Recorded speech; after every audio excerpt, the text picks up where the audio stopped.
Vigile de l'âme. Évangile de Matthieu au chapitre 5, versets 20 à 37.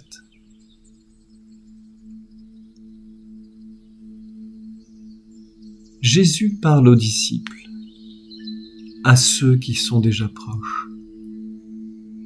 Non à la foule dispersée, mais à ceux qui ont quitté quelque chose pour le suivre. Si votre justice ne surpasse pas, dit-il, surpassez, non pour être plus dur, non pour être plus tranchant,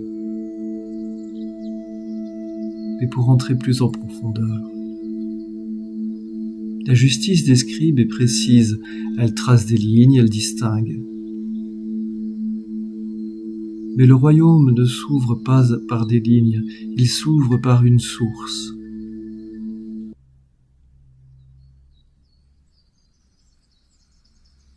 Tu ne commettras pas de meurtre. La parole est connue, ancienne, solide. Puis il ajoute, et tout bascule, tout homme qui se met en colère. Ce n'est plus l'acte extérieur, c'est le feu intérieur. Ce n'est plus le sang versé, c'est la fracture invisible. La colère n'est pas encore le crime, mais elle est déjà séparation. Elle est ce lieu où l'autre cesse d'être frère.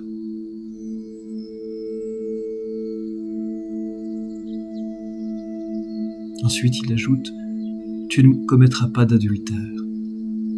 Là encore, la frontière semble claire, mais il descend plus bas, plus intime. Il dit « Celui qui regarde avec convoitise ».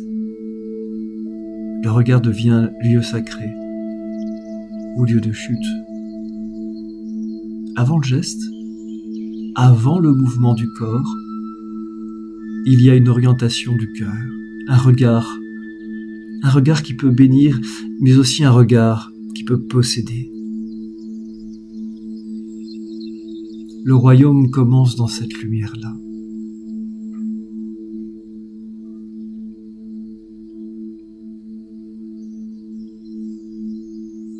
Ne jurez pas du tout. Pourquoi jurer si la parole est déjà vraie ? Pourquoi renforcer si l'être est simple ?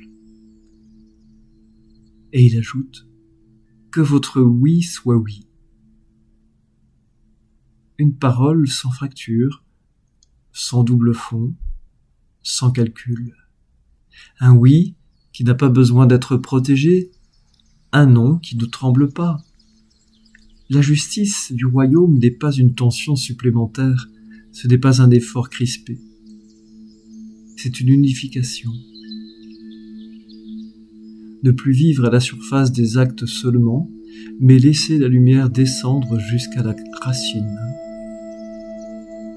Là où naît la colère, là où se forme le regard, là où se prépare la parole.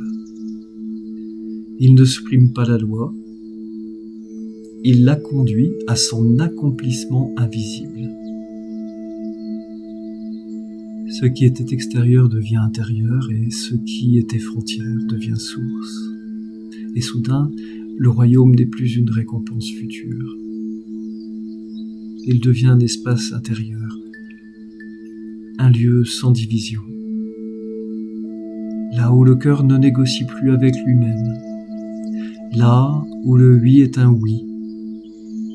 Là où l'autre demeure frère.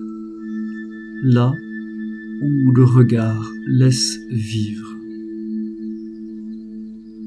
Eh bien, moi je vous dis, voici une autre parole du Christ importante. Eh bien, moi je vous dis. Et cette parole ne condamne pas.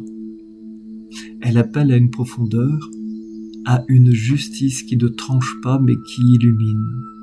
Une justice qui ne compare pas mais qui unifie. Et dans cette unification, le royaume n'est plus au-delà. Il commence. Amen.